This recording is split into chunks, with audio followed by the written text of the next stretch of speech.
आज हम कक्षा 10 का पाठ 1 वास्तविक संख्याएं का परिचय देने जा रहे हैं।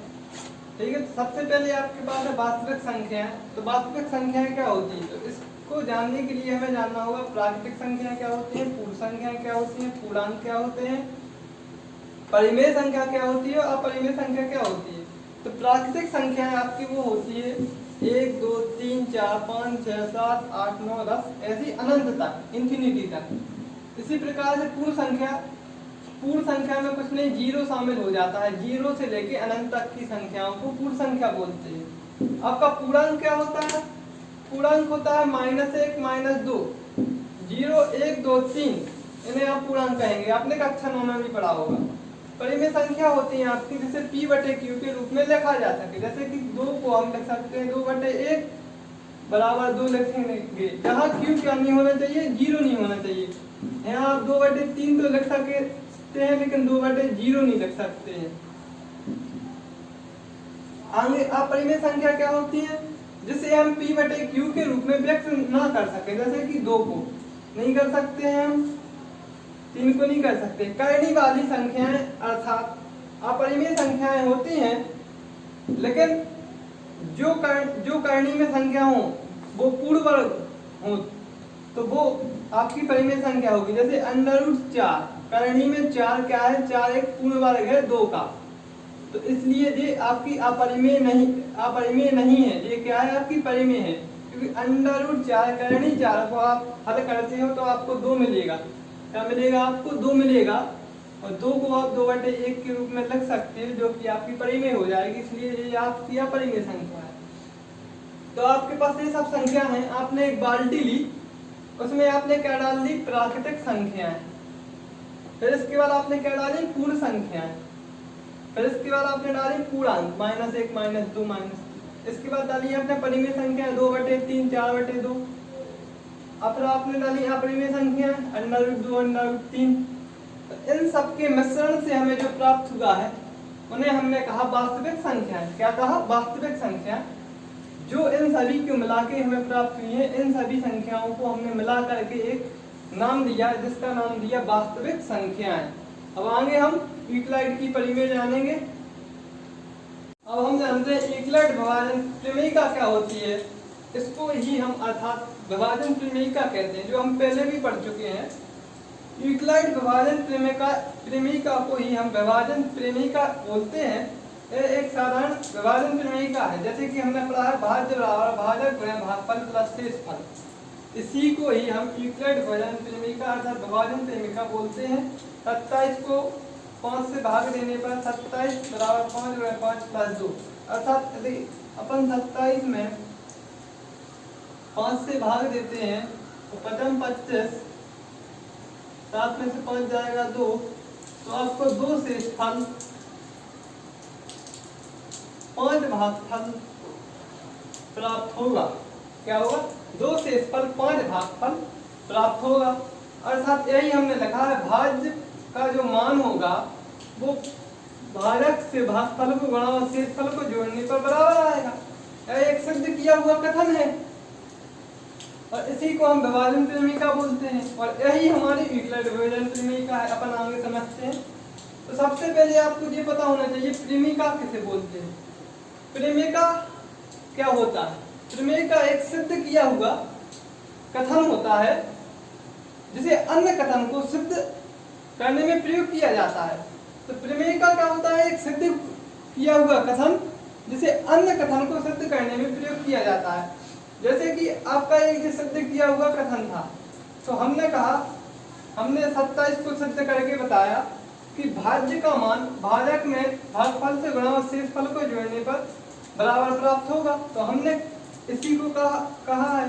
5 में अगर 5 से गुणा करते हैं 25 प्लस 2 जोड़ देते हैं 27, तो 27 बराबर 27। इससे हम अन्य को भी सिद्ध कर सकते हैं। हमने कहा 58 में 2 से भाग दिया जाए तो जो भाज्य, अब हम 58 में 2 से भाग देते हैं तो 2 दूनी 4, 8 आया, 2 में 18, शेषफल 0। तो हम क्या लिखेंगे? हम लिखेंगे भाज्य बराबर, भाज्य क्या है? 58 है, भाजक भाजक क्या है आपका 2 है और भागफल क्या है 29 है और शेषफल क्या है 0 है। तो 58 29 2 9 18 2 दूनी 4 1 5 58 बराबर 58। तो इससे हमें प्रेमिका का पता चला हुआ है कि एक सिद्ध किया हुआ कथन होता है और जिसको अन्य कथन को सिद्ध करने में प्रयोग किया जाता है। तो हमने 58 को एक सिद्ध कर दिया कि भाज्य का मान भाजक गुणा भागफल प्लस शेषफल के बराबर होता है। इसी के आधार पर हम जानते हैं यूक्लिड विभाजन प्रेमिका क्या होती है। तो प्रेमिका को अपन ने समझ लिया कि एक सिद्ध किया हुआ कथन जिसे अन्य कथन को सिद्ध करने में प्रयोग किया जाता है। तो अब यूक्लिड विभाजन प्रेमिका अर्थात इसको हम विभाजन प्रेमिका बोलते हैं। तो ये क्या होता है, अपन ने जैसे कि किताब की भाषा में लिखा हुआ है, दो धनात्मक पूर्णांक a और b दिए रहने पर ऐसे अद्वितीय पूर्ण संख्या q और r विद्यमान है। तो उन्होंने कहा आपके पास यदि दो पूर्णांक होंगे a और b तो उसमें दो संख्याएं q और r विद्यमान होंगे। तो आपको कैसे पता इसमें q और r विद्यमान होंगे, तो इसको इनने मैथमेटिकल लिख दिया गया, एक रचना को इनने मैथमेटिकल लिख दिया गया। तो धनात्मक पूर्णांक आपके पास a और b रहेंगे। हमारे पास हमने माना हमारे पास धनात्मक पूर्णांक a j था, b j है। तो आपने अगर 5 आपने माना कि 27 a है और 5 b है। अब आपने 5 में अगर 27 से भाग दिया तो आपको भागफल 5 q प्राप्त होगा और शेषफल r। तो उन्होंने कहा दो धनात्मक पूर्णांक a और b दिए रहने पर ऐसी अद्वितीय पूर्ण संख्या ऐसी अद्वितीय कैसी पूर्ण संख्या q और r विद्यमान होंगे। तो q और r इसमें विद्यमान थे जो हमने निकाले, और यही क्या है आपका, इसी को हम यूक्लिड विभाजन प्रेमिका बोलते हैं। तो क्या है, दो धनात्मक पूर्णांक दिए थे आपके पास a और b, उसमें दो क्या होंगे आपकी अद्वितीय पूर्ण संख्या q और r विद्यमान होंगी। तो आपने 5 को 27 से भाग दिया, 27 में 5 से भाग दिया तो भागफल 5 q उसको विद्यमान था और r आपको क्या 2 विद्यमान होगा। तो ये आपका हो गया क्या, यूक्लिड विभाजन प्रेमिका क्या होती है, इसको हम साधारण विभाजन प्रेमिका बोलते हैं। तो ये आपकी खत्म हुई। अब आगे हम जानते हैं यूक्लिड विभाजन एल्गोरिथम क्या होगी। यूक्लिड विभाजन एल्गोरिथम क्या होती है, अर्थात लंबी विभाजन प्रक्रिया होती है। क्या होती है, एक लंबी विभाजन प्रक्रिया होती है। यूक्लिड विभाजन एल्गोरिथम को हम लंबी विभाजन प्रक्रिया बोलते हैं। अब इसको हम जानेंगे कैसी लंबी विभाजन प्रक्रिया। सबसे पहले हम एल्गोरिथम शब्द का अर्थ जान लेते हैं। यूक्लिड विभाजन यानी यूक्लिड एक साइंटिस्ट है जिनके द्वारा दी गई एक एल्गोरिथम क्या होती है, सुपरिभाषित चरणों की एक श्रृंखला होती है जो एक विशेष प्रकार की समस्या को हल करने की विधि प्रदान करती है। तो एल्गोरिथम एक हमको क्या विधि प्रदान करती है। तो यूक्लिड विभाजन एल्गोरिथम में हमको कौन सी विधि प्रदान की है, महत्तम समापवर्तक को ज्ञात करने की विधि हमें प्रदान की है। तो एक सुपरिभाषित चरणों की एक श्रृंखला यानी एक चेन होती है, लंबी सी जाती है। तो इसीलिए एल्गोरिथम में आपकी लंबी विभाजन प्रक्रिया आ गया है आपका। तो यूक्लिड विभाजन एल्गोरिथम को हमने क्या कहा है, लंबी विभाजन प्रक्रिया। अब जब इसमें श्रृंखला होगी, चेन होगी, तो यह तो लंबा होएगा। तो एल्गोरिथम हमेशा लंबी होती हैं आपकी। और इसको जो यूक्लिड विभाजन एल्गोरिथम है इसको हम क्या कहते हैं, कलन विधि कहते हैं। कलन विधि क्या है और अब ये होती कैसी है। तो यूक्लिड विभाजन एल्गोरिथम क्या है, यूक्लिड विभाजन प्रेमिका ही है, लेकिन ये एक लंबी हो जाती है, वो एक छोटी होती है। और एक किस पे आधारित है, तो यह यूक्लिड विभाजन प्रेमिका पर आधारित है। तो इसका प्रयोग हम करते कहाँ हैं, तो इसका प्रयोग हम महत्तम समापवर्तक को ज्ञात करने में करते हैं।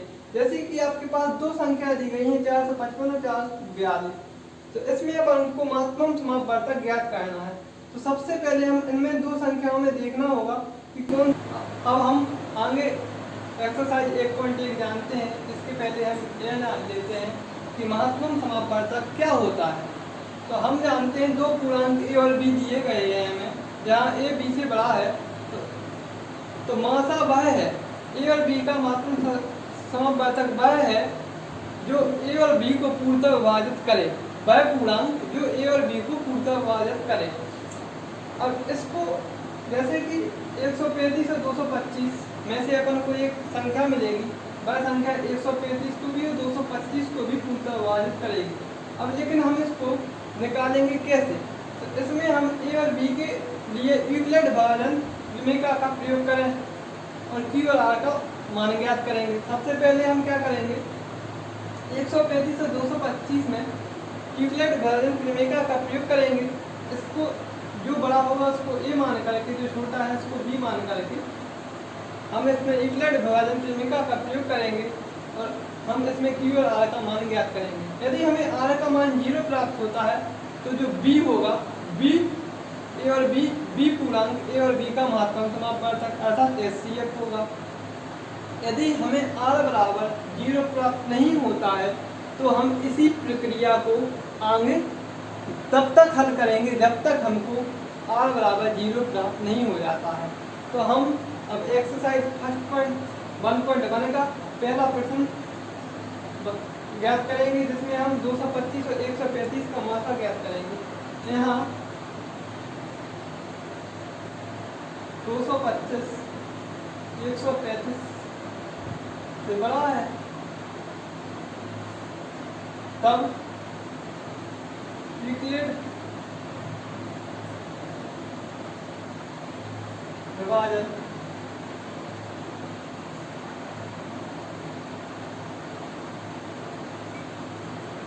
भूमिका का प्रयोग करने पर आपके पास क्या है यहाँ। तो अब 225 को क्या मानोगे, ए। यूक्लिड विभाजन भूमिका क्या होती है, ए बराबर बी क्यू प्लस आर। आपके पास ए क्या है, जे है, बी क्या है आपके पास 135 है। तो महत्वपूर्ण समापवर्तक ज्ञात करेंगे तो क्यू और आर ज्ञात करेंगे। यदि हम 135 इसमें अब आपको भाग देना है 225 में, 225 में 135 से आप भाग देते हैं तो क्या आएगा, 135 दूनी 270 ज़्यादा होगा। इसको हम एक बार में भाग देंगे, 135 एकम 135, 5 से 5 0, 12 से 3 कितना बचेगा 9। यहाँ आपने कितनी बार में भाग दिया, एक बार में, तो शेषफल क्या है आपका 90। तो आगे अपन इसी को करते हैं, जो आपका बी है वो ए बन जाएगा। क्या है, हमें आर 0 प्राप्त नहीं हुआ है तो हम इस प्रक्रिया को जब तक करेंगे जब तक आर 0 प्राप्त नहीं हो जाता। फिर हम 135 में 90 से भाग देंगे, 90 हमारा बी बन जाएगा। 90 एकम 90 दूनी 180 ज़्यादा होगा 5, यहाँ बचेगा 4। तो हमने 90 गुणा 1 प्लस कितना आया शेषफल 45।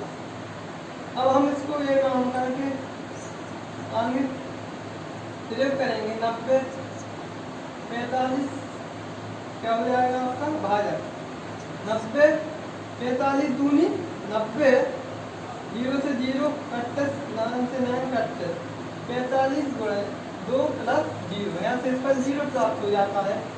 तो हमने क्या लिखा है, यदि हमें शेषफल 0 प्राप्त होता है तो बी, जो बी है ये हमारा पूर्णांक ए और बी का महत्वपूर्ण समापवर्तक होगा। तो यहाँ लिख देंगे, यहाँ 225 और 135 का महत्तम समापवर्तक 45 होगा। यह आपका पहला प्रश्न हो गया है। यदि आप यहाँ लिखना चाहें यूक्लिड विभाजन एल्गोरिथम, आप यहाँ लिख सकते हैं यूक्लिड विभाजन एल्गोरिथम।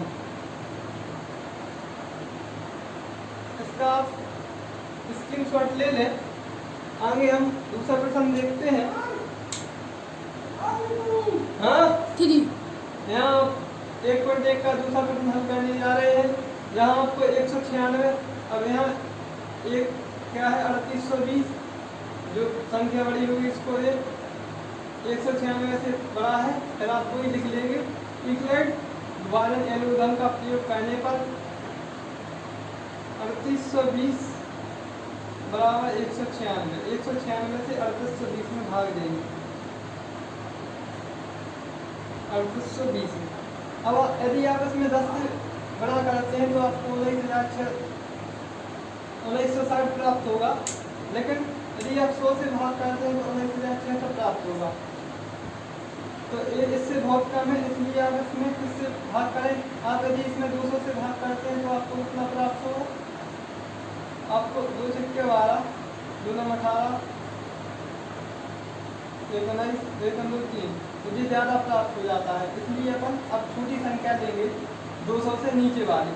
यदि हम इसमें 195 से गुणा करें, 196 गुणा 195, 5 छक्के 30, 0 3 कैरी, सॉरी 5 9 45, 3 48 3 4 कैरी, 5 1 5 4 9 9 6 54 की 4 5 कैरी, 9 9 81 5 86 की 6 8 कैरी, 9 1 9 8 17, 1 छक्के 6 1 9 1 1 0 0 के बाद अपन क्या है 8 4 12, 9 6 15, 1 कैरी, 9 1 10,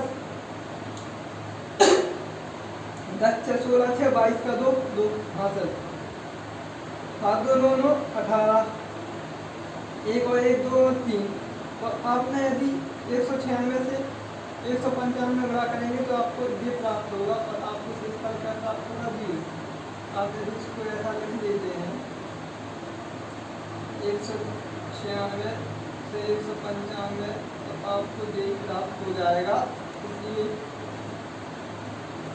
आप यहाँ लिख लीजिए 48,220 और 196 का महत्तम समापवर्तक 196 होगा। क्या होगा 196, और 48,220 का महत्तम समापवर्तक 196 होगा। 3। अब हम अगला प्रश्न अपना हल करने जा रहे हैं। तीसरा प्रश्न 867 और 255।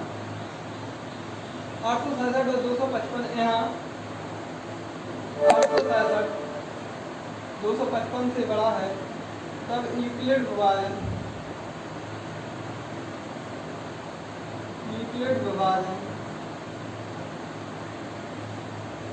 एल्गोरिथम का प्रयोग करने पर